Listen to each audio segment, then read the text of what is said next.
Hello and welcome to some more Star Citizen with a tour of the Tevarin Prowler, at least a little one, and a look at Mining Consumables, both coming in Alpha 3.9. We also have some new RSI Sub Flair, the items that are being added to the game that I'd like to discuss briefly. So let's have a look at the Tevarin Prowler. It's the first Tevarin ship that we've got in game, and it's coming in 3.9. The exterior of the ship has no open canopy, no visible sort of like way to see the pilots from the outside of the ship. And this is to give it sort of like more armor, or at least represent more armor, but also it's harder to, you know, snipe the pilots out, I suppose, if you can't see them. So to see out of the ship yourself, you have to power it on, and then this allows the pilots to see out, but no would-be attackers to see in. The dashboard moves and turns with the ship as well. The Tevarin ships are controlled sort of like with a single control stick, kinda, in-game anyway. It's sort of like a dynamic moving dashboard that's more focused and alien with the Tevarin, if you see what I mean. They like to have their own unique sort of styles. When landing or when you want to sort of hover the ship's wings come down to act as its landing gear and protect the side doors of the ship. The sort of like feathers open up, and I really like it because you could sort of like use it for cover and that sort of stuff as well. The ship has a couple of size 5 guns under its wings and a remote turret with 2 size 3s on top. Interior wise, starting from the lower, which is the main level, and the rear of the ship, there is a rear ramp which can be deployed. This also has an air shield, which will allow you to enter and exit to the ship without depressurizing it. The side jump doors don't allow you to re-enter easily if the ship has landed, or, you know, open them easily from the outside. The Tevarin ships sort of tend to have a red interior lore-wise because that's what makes Tevarin comfortable. It's sort of like their own home. They look a bit like a nest in a forest and all this sort of stuff with lots of shadows. I kind of quite like it. It's growing on me. The main drop room, though, holds 12 people in a secure seating area. There are weapons racks and immediate access to the 8 side jump doors, but also the rear ramp, which you could run out of as well if you wanted. These can be opened and closed separately, and each have an air shield which protects the room from depressurization in space or atmosphere. Towards the front, there is an entrance to the ship that also has a ladder on the side. This is one of the ways you could get in from the ground as well. So the other is the rear, but the side door's not as appropriate to get in from the ground when the ship has landed.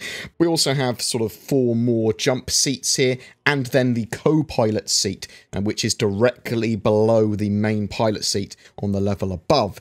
There is a ladder opposite that little door and next to the pilot seat.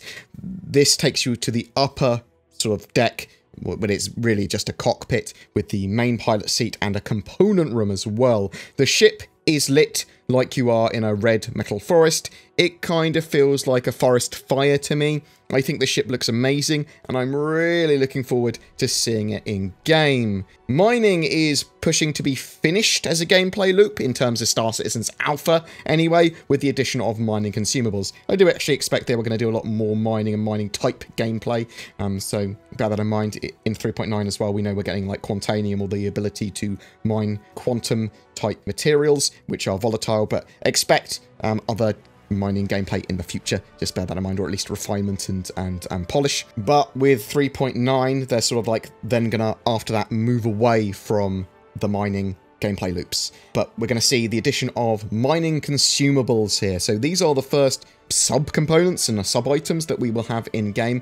They are attachable to some mining lasers that have slots available for them. They give active single-use limited time abilities while mining. These give sort of similar effects to that of the different mining lasers that you can get in-game right now, but effectively gives you more options. Only certain lasers have room for consumables, some have none, and some have up to 3. And you can buy these consumables at stores that sell mining lasers, and they look relatively inexpensive. After buying and equipping one, you can then use a hotkey or the interaction system in your cockpit to activate a mining consumable of your choice. You can have different types of mining consumable all on your ship at once and then choose one of them. You are given feedback that a consumable has been activated. The sound and the sort of mining beam will be different as well. It looks like you might be able to stack these items in some slots as well, though that might have just been for testing that I sort of saw that. It looks like they had multiple items stacked in a single slot, or maybe these consumables had more than one use each. These can really help with mining difficult rocks and preventing explosions, but only last a few seconds, so bear that in mind. Multiple players can activate different consumables and different turrets of a mole as well, if they wanted, or to mine whatever they wanted to mine. So these can be really, really useful, and I suspect we will get much harder to mine rocks in the future that will potentially even require these to do effectively.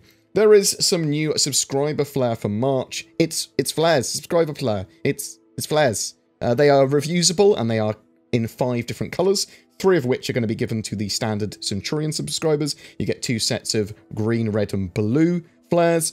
Emperators get a yellow and orange flare added to that pack as well.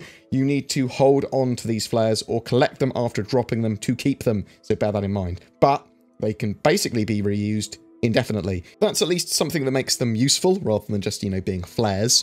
Though I'm not sure how I feel about that at the moment. I need to mess around with them. I don't like the idea of any item that is better than another in-game item that you can only get by buying it. You see what I mean? But I'll mess around with them. They are just flares. They're not like majorly important. They're not going to break my my gameplay experience. If you aren't a subscriber and you would like to receive these flares, then you need to be subscribed by the 16th of March, or at any time you subscribe in the future, you can purchase previous month's subscriber flare, so bear that in mind. March ship of the month is the Argo Mole, so subscribers have access to that at the moment. Imperator level subscribers will get access to the Tevarin Prowler for a week, and any other new ships that 3.9 might bring. That is only for a week with Imperator level subscribers though, so again, bear that in mind. And that's sort of it for today. I'm currently waiting for the Evocati build of 3.9 to drop. I'm expecting it for the weekend, but remember, I did expect it to be last weekend, so I hope there's no major problems that CIG are facing with the build at the moment that's preventing it. I did genuinely think they were trying to drop it last weekend, and it all signs to me pointed that way. So hopefully we'll have it in our hands soon, because I would like to be able to play the live build of the game by the end of March, because, you know, that would be fun. It's my birthday. Thanks for watching. I'm interested to know what you think of the Tevarin Prowler. Do you own one? Do you like the look of the Tevarin ships? I'd love to see a Tevarin fighter. We know they are sort of working on one. What about Mining Consumables and those kind of moving on to other gameplay loops and tasks after 3.9's done? Do you like or dislike the RSI subscriber flare? What are your thoughts? I'd love to hear from you in the comments below. Every month we have a ship giveaway for Star Citizen. This month we are giving away an Anvil Arrow Light Fighter and game package with that, so you can have access to Star Citizen if you don't already.